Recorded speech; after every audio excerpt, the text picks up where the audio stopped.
You think you can just walk away? You owe us, Hazel. Miriam's voice is a venomous whisper as she corners me in the hospital corridor. I press my back against the cold wall, heart pounding. The antiseptic smell of the hospital burns my nostrils as I struggle to find words. I don't owe you anything, I manage, my voice shakier than I'd like. Miriam's eyes narrow, her perfectly manicured nails digging into my arm. Everything you have is because of this family. Don't you dare forget that. A nurse pushes a cart past us, eyeing our tense standoff with concern. I use the moment to slip away from Miriam's grasp, hurrying down the hallway towards Callum's room. My name is Hazel, and 12 hours ago, I thought I had the perfect life. Now, I'm not sure what I have anymore. I pause outside Callum's door, steadying myself. Through the small window, I can see him lying there, bandaged and bruised. My husband, the man I thought I knew. Taking a deep breath, I push open the door. Callum's eyes flutter open at the sound, a weak smile spreading across his face. Hazel, he croaks. You're here. I force a smile, moving to his bedside. Of course I'm here. How are you feeling? He reaches for my hand, and I let him take it, ignoring the way my skin crawls at his touch. Better now that you're here. I'm so sorry, love. I never meant for any of this to happen. I swallow hard, fighting back the urge to scream. Does he mean the accident, or everything else? Callum, I start, my voice low. We need to talk about. The door swings open, and Edgar shuffles in, his weathered face creased with concern. How's our boy doing? He asks, patting Callum's leg. I step back, letting father and son have their moment. As I watch them, my mind drifts to last night, to the moment everything changed. I'd been waiting up for Callum, as I often did these days. His late nights at the office had become more frequent, and a nagging doubt had taken root in my chest. When his phone buzzed on the coffee table, I told myself I wouldn't look. I told myself to trust him, but I looked. The message preview was brief, but it was enough. Can't wait to see you tomorrow, baby. Last night was amazing. Fiona. In that moment, my world shattered. Now, standing in this sterile hospital room, I feel like I'm watching a play unfold. Callum, the doting husband. Edgar, the concerned father. And me, the loving wife, keeping it all together. But it's all a lie. Hazel. Callum's voice snaps me back to the present. You okay, love? You seem a million miles away.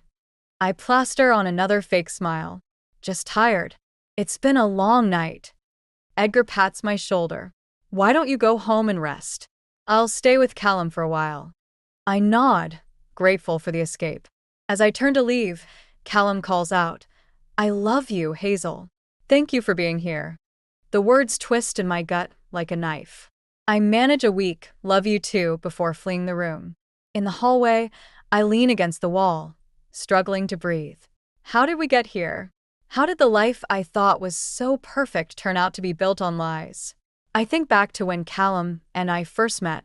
I was fresh out of a painful breakup, and he swept me off my feet with his charm and promises of stability. The Monroes welcomed me with open arms, and for the first time in my life, I felt like I belonged somewhere. But now, I see the cracks in the facade. Miriam's constant criticism, masked as concern. Callum's growing distance. The pressure to have children, to be the perfect Monroe wife. As I make my way to the parking lot, my phone buzzes. It's a text from Lydia, my best friend. How are you holding up? Want me to come over? I type back a quick, yes, please, before getting into my car.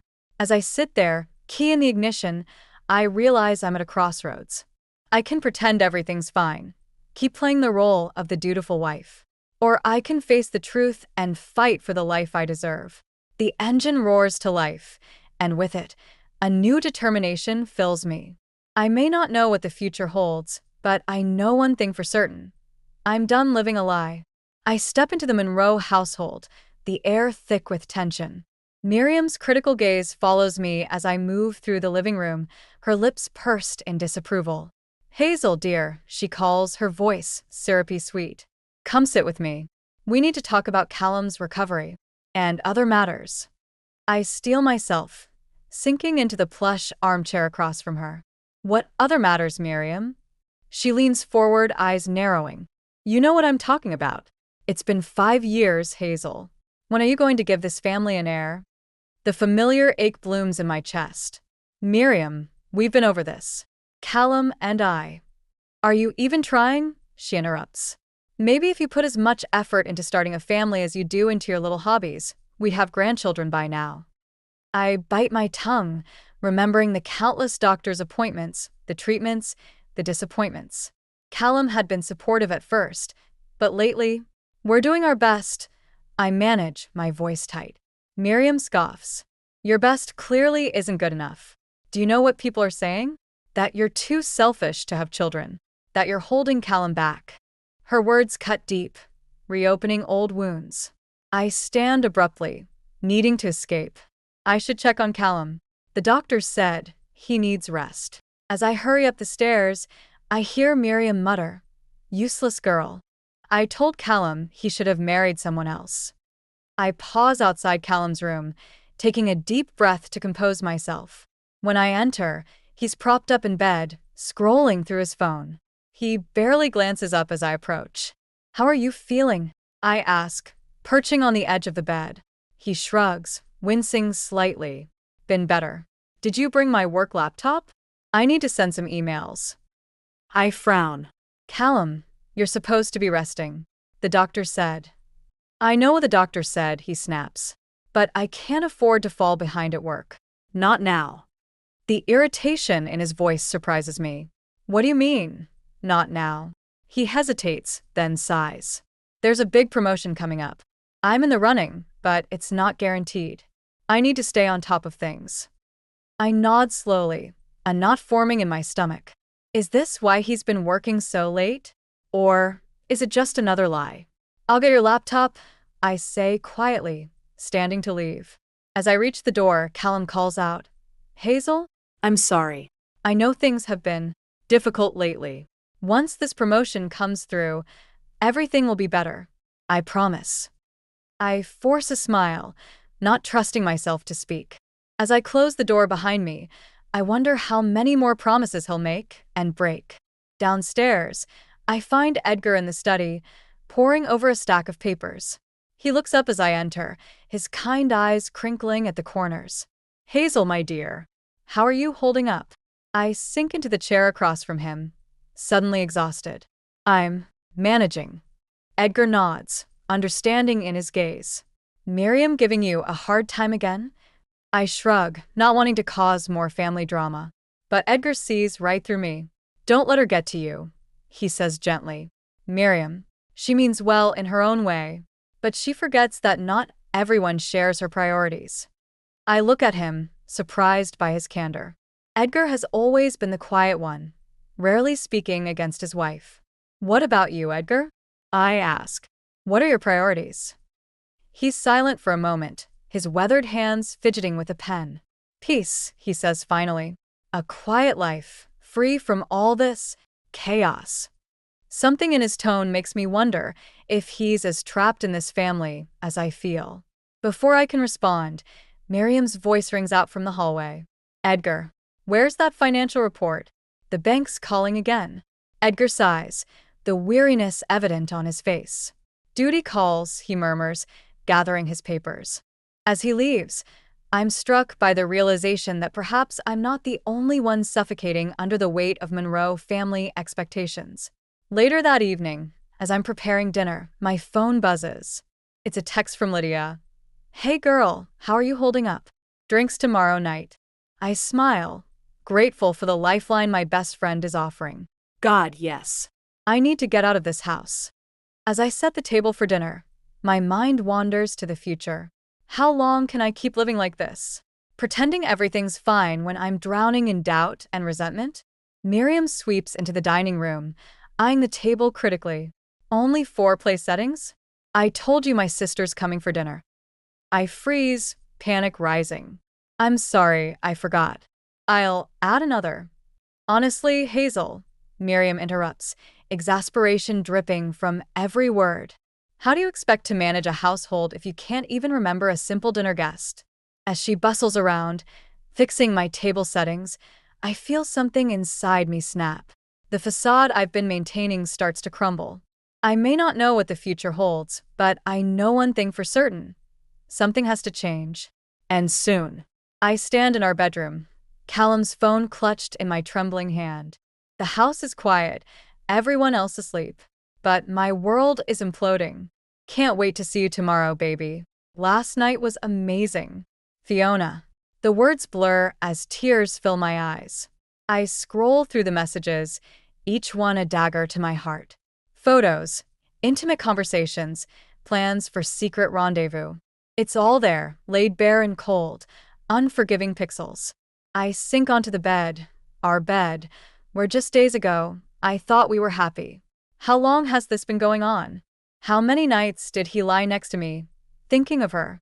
A soft ping breaks the silence. Another message from Fiona. Hope your wife bought the working late excuse again. You really should leave her already.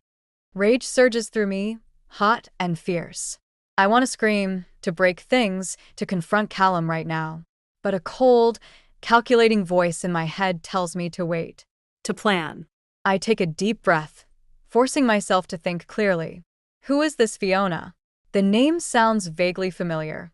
I open Callum's contact list, scrolling until I find her.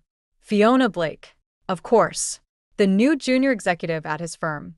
The one he couldn't stop talking about when she first started. My fingers hover over her number. Should I call her? Confront her? No. Not yet. I need more information. I spend the next hour combing through Callum's phone, taking screenshots, forwarding emails to myself. By the time I'm done, I have a complete picture of their affair. 3 months. It's been going on for 3 months. As dawn breaks, I slip back into bed, my mind racing. Callum stirs beside me, reaching out in his sleep. I recoil from his touch, disgust replacing the love I once felt. Hazel, he mumbles, eyes still closed. You okay? I swallow hard, forcing my voice to remain steady. Fine. Just couldn't sleep. He nods, already drifting back to sleep. I watch him, this stranger I've shared my life with, and make a decision. I won't confront him. Not yet. First, I need a plan. The next morning, I go through the motions of our normal routine. I make breakfast, help Callum with his tie, kiss him goodbye as he leaves for work. But inside, I'm seething. As soon as he's gone, I call Lydia. I need to see you, I say, my voice cracking. It's important. An hour later, we're sitting in a quiet corner of our favorite cafe. Lydia listens in shocked silence as I spill everything. That bastard, she hisses when I finish. I'll kill him. I shake my head. No. I need to handle this myself. But I don't know how. Lydia takes my hand, her eyes fierce with loyalty. Whatever you need, I'm here. But Hazel, you can't stay with him. You know that, right? I nod, the reality of my situation sinking in. I know. But it's not just about leaving Callum. It's about leaving the Monroes. They'll try to destroy me if I walk away. Then we destroy them first, Lydia says, a determined glint in her eye. You've got evidence, right? Use it. We spend the next few hours plotting. By the time we part, I have a plan. It's risky, potentially devastating, but it's the only way I can see to free myself from the Monroe's grip. That evening, I return home to find Miriam in the kitchen, preparing dinner. She looks up as I enter, her usual critical expression in place. There you are, she says. I was beginning to think you'd abandoned your duties for the day. I force a smile. Just catching up with a friend. Can I help with dinner? Miriam waves me away. I've got it under control. Heaven knows what state the meal would be in if I left it to you. I bite back a retort, reminding myself that soon, I won't have to endure this anymore. As I turn to leave, Miriam calls out, Oh, Hazel? Callum called. He's working late again tonight. Don't wait up. The lie slides so easily from her lips. Does she know? Is she covering for him? Thanks for letting me know. I manage, my voice tight. I retreat to our bedroom, locking the door behind me. Pulling out my phone, I dial the number I found in Callum's contacts. It rings twice before a young, breathy voice answers. Hello. Is this Fiona Blake? I ask, my heart pounding. Yes, who's this? I take a deep breath. This is Hazel Monroe, Callum's wife. There's a long pause, then a sharp intake of breath. Oh God. Listen, I can explain. Save it. I cut her off. I know everything. I've seen the messages, the photos.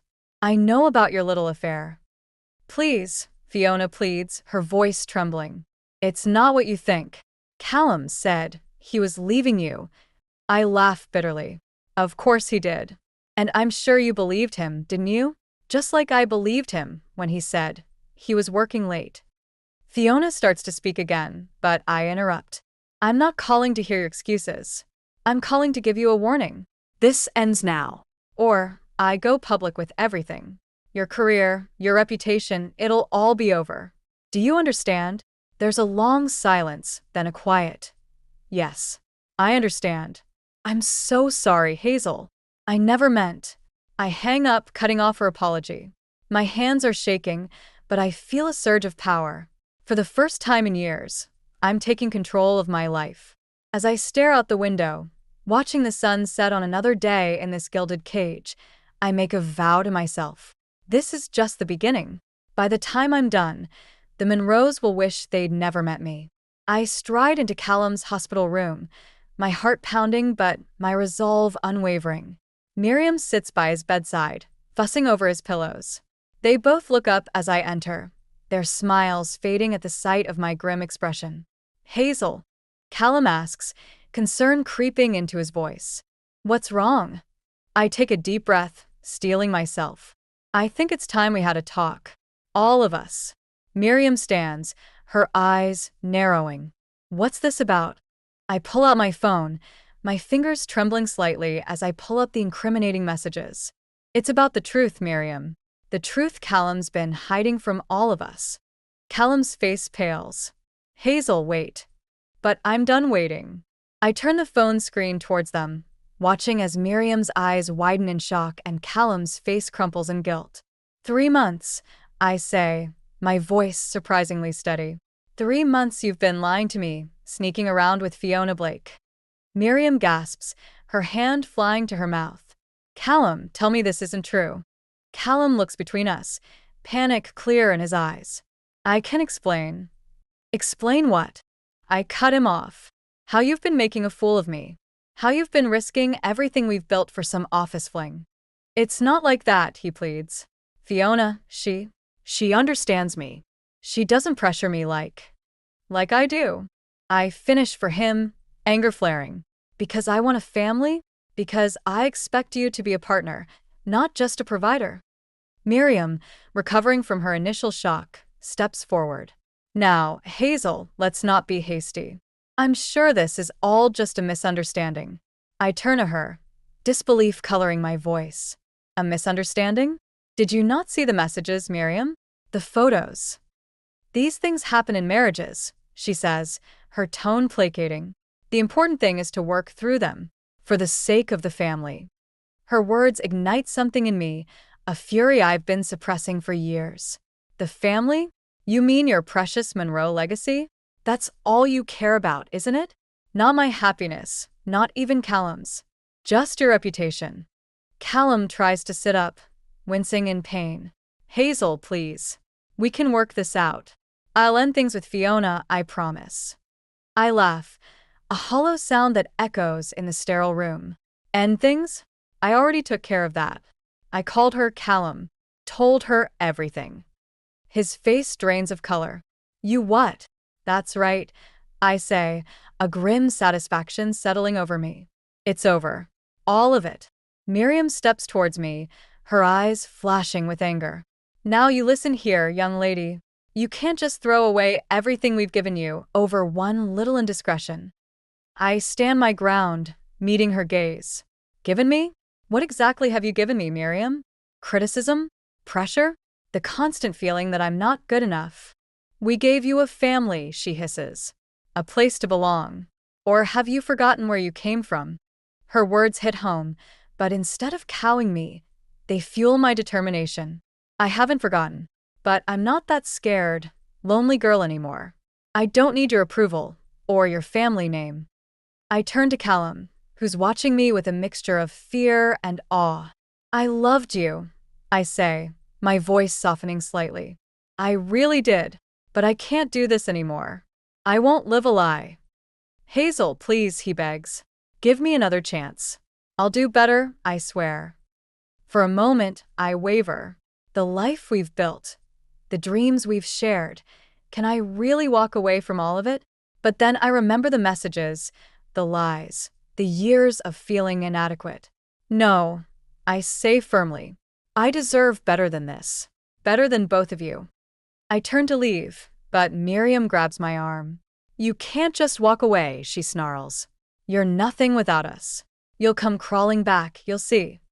I wrench my arm free, a surge of strength coursing through me. Watch me, I say, my voice low and dangerous. As I walk out of the room, out of the hospital, I feel a weight lifting from my shoulders. The future stretches before me, uncertain but full of possibility. Outside, I take a deep breath of fresh air. My phone buzzes, a text from Lydia. How did it go? Need backup. I smile, feeling truly free for the first time in years. It's done, I type back. Meet me for a drink? I think it's time to celebrate. As I wait for a reply, I look back at the hospital. The Monroes thought they owned me, that they could control my life. But they were wrong. This isn't an ending. It's a beginning. My beginning. And I'm ready to write my own story, on my own terms. I stand in the foyer of the Monroe family home, my suitcase packed and waiting by the door.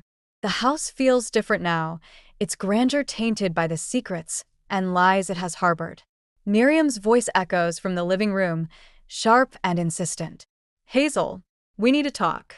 Now. I take a deep breath, steeling myself for the confrontation I know is coming. As I enter the living room, I'm met with Miriam's icy glare. Callum sits on the couch, his head in his hands, while Edgar stands by the window, his expression unreadable. Sit down, Miriam commands, gesturing to an armchair. I remain standing. I'd rather not.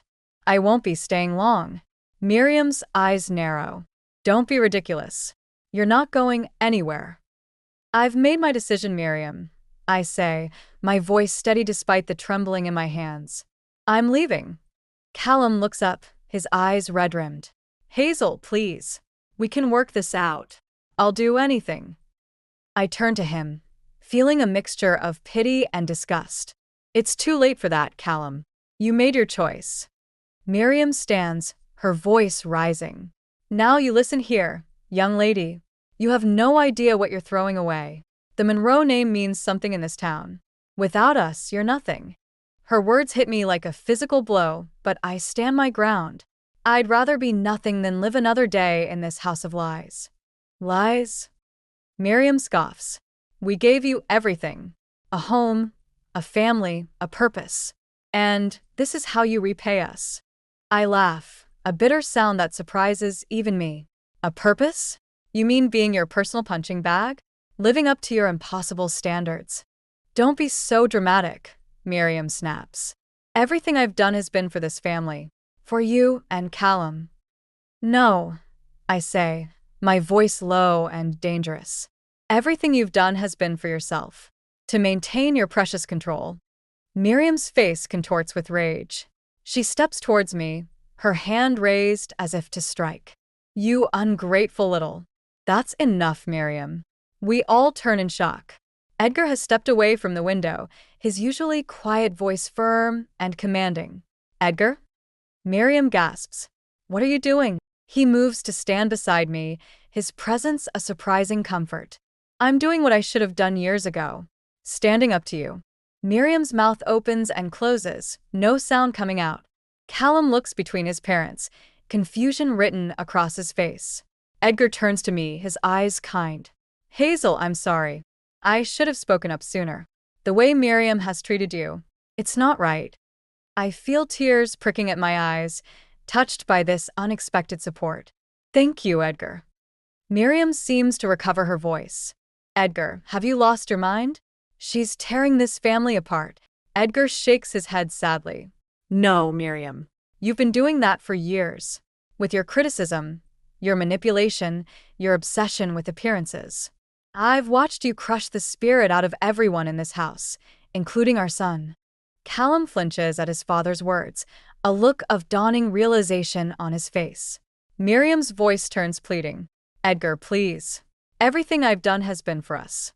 For our legacy. Legacy. Edgar scoffs. What legacy? A family built on lies and fear? That's not a legacy, Miriam. That's a prison. He turns to me again. Hazel, you don't have to leave. This is your home too. If anyone should go, it's… No. I interrupt gently. Thank you, Edgar. But I need to do this. For myself. He nods, understanding in his eyes. Then at least let me help you. Financially, I mean. To get you started. Miriam gasps. Edgar, you can't be serious. I'm tempted by his offer, but I shake my head. I appreciate it, but I need to do this on my own. Clean break. Edgar nods, respect clear in his expression. I understand, but if you ever need anything… Thank you, I say, meaning it. I turn to leave, but Callum's voice stops me. Hazel, wait. I'm sorry. For everything. I look at him, seeing for the first time the scared little boy beneath the polished exterior. I know, Callum, but sorry isn't enough. Not this time. As I pick up my suitcase and walk out the door, I hear Miriam's voice, shrill and panicked. Hazel, come back here. We're not finished. But we are. As I step into the sunlight, I feel a weight lifting from my shoulders. The road ahead is uncertain, but for the first time in years, I feel truly free. My phone buzzes. It's a text from Lydia. All set at my place. You ready for your new life, Rumi? I smile, feeling a surge of hope. On my way, I type back. And Lydia? Thank you. For everything. As I drive away from the Monroe estate, I catch a glimpse of Edgar in the rearview mirror. He's standing on the porch, watching me go. I raise a hand in farewell, and he nods, a small smile on his face. The future is uncertain, but I'm ready to face it. On my own terms, with my head held high. The Monroes thought they owned me, but they were wrong. My story is just beginning, and this time, I'm the one holding the pen. I stand in the middle of my new apartment, surrounded by half-unpacked boxes and the promise of a fresh start. Lydia bustles around, arranging throw pillows and chattering about paint colors. Her enthusiasm is infectious, and I find myself smiling despite the whirlwind of emotions churning inside me. Earth to Hazel, Lydia says, waving a hand in front of my face. Where'd you go just now? I shake my head, forcing myself back to the present. Sorry, just processing, I guess. Lydia's face softens. Hey, it's okay. You've been through hell. It's gonna take time. Before I can respond, my phone buzzes. It's a text from Edgar. Thought you should know. The story's out. Callum's affair is public. My heart races as I show Lydia the message. She whistles low. Damn. How do you feel about that? I sink onto the couch, my legs suddenly weak. I don't know. Relieved? Angry? Sad? All of the above. Lydia sits beside me, her hand on my shoulder. All valid. Want to see what people are saying? Part of me wants to hide from it all, but a stronger part needs to know. I nod, and Lydia pulls out her tablet, quickly pulling up local news sites and social media. The headlines are brutal. Monroe heir and sex scandal. Callum Monroe's secret affair exposed. Monroe family in turmoil. As we scroll through comments and reactions, my phone rings. It's Callum. I stare at the screen, torn between answering and throwing the phone across the room. You don't have to talk to him, Lydia says gently. I take a deep breath and answer. What do you want, Callum? His voice is ragged, desperate. Hazel, please. I need you. Everything's falling apart. The firm is talking about letting me go. My friends won't return my calls, and Mother, she's beside herself. A part of me aches for him, but I push it down. I'm sorry you're struggling, Callum, but that's not my problem anymore. How can you say that, he pleads. After everything we've been through? Anger flares in me. Everything we've been through? You mean how you lied to me? Cheated on me? Made me feel like I was never good enough. I made a mistake, he cries. I'll do anything to make it right. Please just come home. I close my eyes, steeling myself. No, Callum. That's not my home anymore. You made your choices. Now you have to live with them. I hang up, my hand shaking. Lydia wraps me in a hug, and I let myself cry for the first time since leaving the Monroe house. As evening falls, there's a knock at the door. Lydia and I exchange wary glances. She peers through the peephole and gasps. It's Edgar. I open the door to find Edgar standing there, looking tired but determined. May I come in? I nod, stepping aside. He enters, taking in the modest apartment with a small smile. It suits you, he says. What are you doing here, Edgar? I ask, curious but cautious. He sighs, sinking into an armchair. I left Miriam. Lydia and I exchange shocked looks. What? I breathe. Edgar nods, a mix of sadness and relief on his face. After you left, things escalated. Miriam was beside herself, alternating between rage and despair. When the news of Callum's affair broke, she lost it. Started talking about using the family's influence to bury the story, to ruin Fiona's life. I feel a chill run down my spine. She wouldn't. She would, Edgar says grimly. That was the last straw for me. I couldn't stand by and watch her destroy more lives in the name of preserving the family's reputation. I sink onto the couch, stunned. I'm so sorry, Edgar.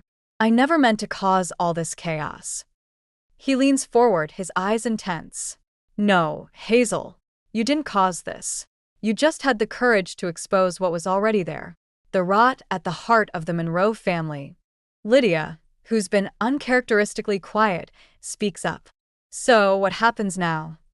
Edgar runs a hand through his hair. I don't know. Miriam's threatening to contest the divorce, to cut me off from the family fortune. But honestly, I don't care. I'm tired of living under her thumb. I feel a surge of admiration for this man I thought I knew. What can we do to help? He smiles, a genuine warmth in his eyes. You've done more than enough, Hazel. You showed me it was possible to stand up to Miriam, to choose integrity over appearances. Now it's my turn to figure out who I am without the Monroe name defining me. As Edgar prepares to leave, he turns to me one last time. Hazel, I want you to know, I'm proud of you, and I'm sorry I didn't stand up for you sooner. Tears prick my eyes as I hug him. Thank you, Edgar, for everything. After he's gone, Lydia and I sit in stunned silence. Finally, she turns to me, a mischievous glint in her eye. Well, looks like karma's working overtime for the Monroes. I can't help but laugh, feeling lighter than I have in years. As we return to unpacking, I realize that this apartment, this new life, isn't just a fresh start. It's a victory. I've reclaimed my life from the Monroe's grip, and for the first time in years, the future looks bright. I stand outside the Monroe family's country club, my heart pounding. It's been 2 months since I left, but it feels like a lifetime. Lydia squeezes my hand reassuringly. You sure you want to do this? She asks. I nod, steeling myself. I need closure. And answers. We push through the ornate doors into a world I once thought was mine. The annual Monroe Family Charity Gala is in full swing, the air thick with perfume, champagne, and pretense. Heads turn as we enter. I hear whispers, see pointing fingers. The scandal may have died down in the press, but here, in the heart of Monroe territory, it's still fresh. I spot Callum across the room, looking haggard and alone. Our eyes meet, and he starts towards me, but Edgar intercepts him, shaking his head. I silently thank him for the intervention. Hazel. I turn to find Fiona Blake standing behind me, her face a mask of nervousness and guilt. Can we talk? Privately, she asks, her voice barely above a whisper. Curiosity overrides my initial instinct to refuse. I nod, following her to a quiet corner of the terrace. Fiona wrings her hands, avoiding my gaze. I owe you an apology. And an explanation. I cross my arms, waiting. She takes a deep breath. The affair with Callum. It wasn't what you think. I mean, yes, it happened, but it wasn't my idea. I frown, confusion replacing anger. What do you mean? Fiona's eyes dart around, as if checking for eavesdroppers. Miriam approached me 6 months ago. She She said Callum was thinking of leaving you, that he was unhappy. She wanted me to distract him, keep him in the family. The world seems to tilt on its axis. Miriam, set this up? Fiona nods miserably. She said it was for the good of the family. That Callum needed someone who understood the pressures of his position. Someone who could give him children. The old pain flares, but it's overshadowed by a growing rage. And you agreed to this? I'm not proud of it, Fiona says, her voice cracking. But Miriam promised to fast-track my career, to make me a partner in the firm. I thought I could handle it, that it was just business. But then, you fell for him. I finish, the pieces falling into place. She nods, tears spilling down her cheeks. I'm so sorry, Hazel.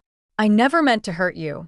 And when I realized how manipulative Miriam was, how she was using all of us, I couldn't be part of it anymore. I stand there, stunned. The betrayal I thought I understood has taken on a new, more insidious form.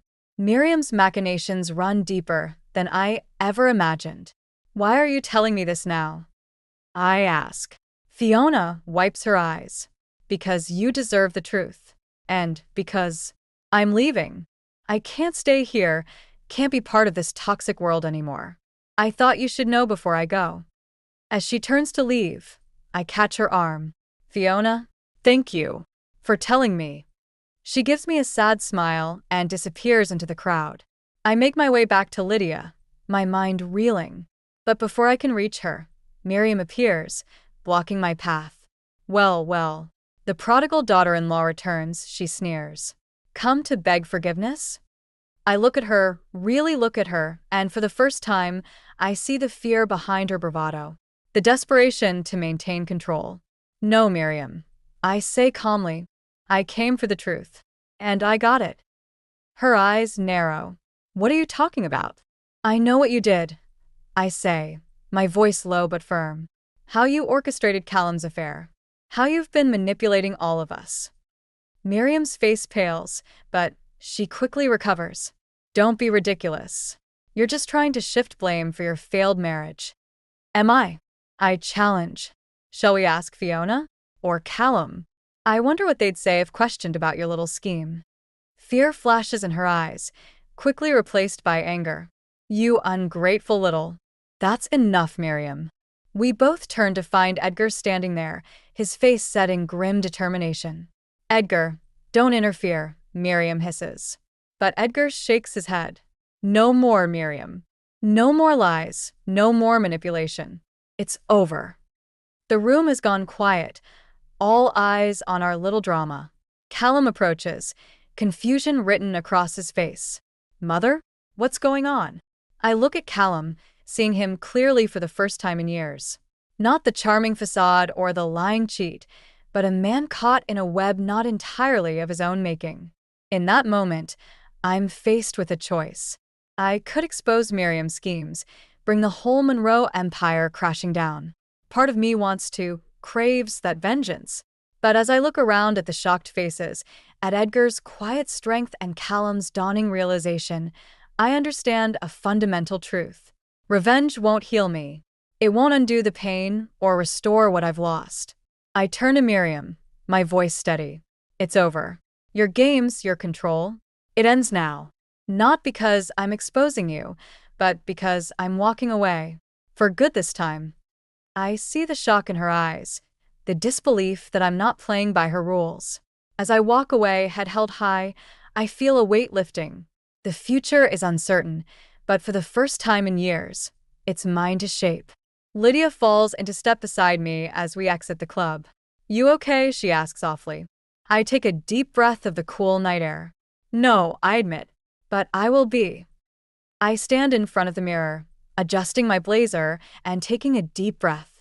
It's been a year since I walked away from the Monroes, and today marks another milestone in my journey. You ready for this? Lydia asks, poking her head into my room. I nod, a mix of nervousness and excitement bubbling in my chest. As ready as I'll ever be. We make our way to the community college, where I'm about to sit for my final exam to become a certified public accountant. The campus is buzzing with energy, students rushing to and fro. I feel a sense of belonging here that I never experienced in the Monroe world. As we approach the exam hall, I spot a familiar figure waiting outside. Edgar, what are you doing here? I ask, surprised but pleased to see him. He smiles warmly. I couldn't miss this. I'm so proud of you, Hazel. Tears prick my eyes as I hug him. Thank you, Edgar, for everything. He pats my back. You did this all on your own. Now go show them what you're made of. With one last deep breath, I enter the exam hall. 3 hours later, I emerge, exhausted but confident. Lydia and Edgar are waiting, and we celebrate with lunch at a nearby cafe. As we're finishing our meal, my phone buzzes.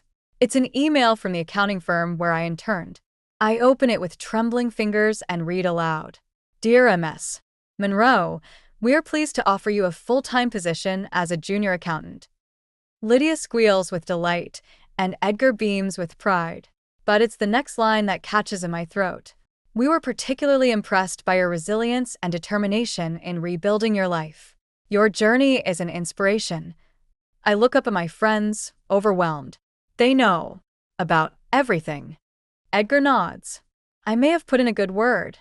But Hazel, this offer is all you. You earned it. As the reality sinks in, I feel a weight I didn't even know I was carrying lift from my shoulders. I've done it. I've rebuilt my life, on my own terms. Later that evening, as I'm packing up my study materials, there's a knock at the door. I open it to find Callum standing there, looking nervous. Hazel, he says softly, can we talk? Part of me wants to slam the door, but I see something in his eyes that gives me pause. I step aside, letting him in. We sit in awkward silence for a moment before he speaks. I heard about your job offer. Congratulations. Thank you, I reply, wary but curious. How did you hear? He shifts uncomfortably. Edgar told me. We've been talking, trying to sort things out. I raise an eyebrow, surprised. And Miriam? Callum sighs. She's struggling. The divorce hit her hard, but I think it's for the best. For all of us. I nod, unsure what to say. Callum leans forward, his eyes earnest. Hazel, I know I have no right to ask this, but can you ever forgive me? The question hangs in the air between us. A year ago, I would have lashed out, held on to my anger like a shield. But now, looking at Callum, I see not the man who betrayed me, but a flawed human being trying to find his way. I don't know, I answer honestly. But I'm working on it. Not for you, but for me. Holding on to anger and resentment. It only hurts me in the end. Callum nods, understanding. You've changed, he says softly. You seem stronger, happier. I smile, realizing the truth in his words. I am. For the first time in a long time, I know who I am, what I want. As Callum prepares to leave, he pauses at the door. I'm sorry, Hazel, for everything. I hope you find the happiness you deserve. After he's gone, I sit in the quiet of my apartment, reflecting on the journey that brought me here. The pain, the betrayal, the struggle to find myself again. But also the growth, the friendships deepened, the strength I never knew I had. My phone buzzes with a text from Lydia. Drinks to celebrate the new job? The gang's all waiting. I smile, grabbing my keys. As I lock up, I catch my reflection in the hallway mirror. The woman looking back at me is not the same one who left the Monroe house a year ago. She's stronger, wiser, and finally, truly free. Stepping out into the warm evening air, I feel a sense of possibility I haven't experienced in years. The future stretches before me, full of promise and potential. I don't know exactly what it holds, but for the first time, I'm excited to find out. As I join my friends at our favorite bar, raising a glass to new beginnings, I realize that this moment, these people, this life I've built, this is my happy ending.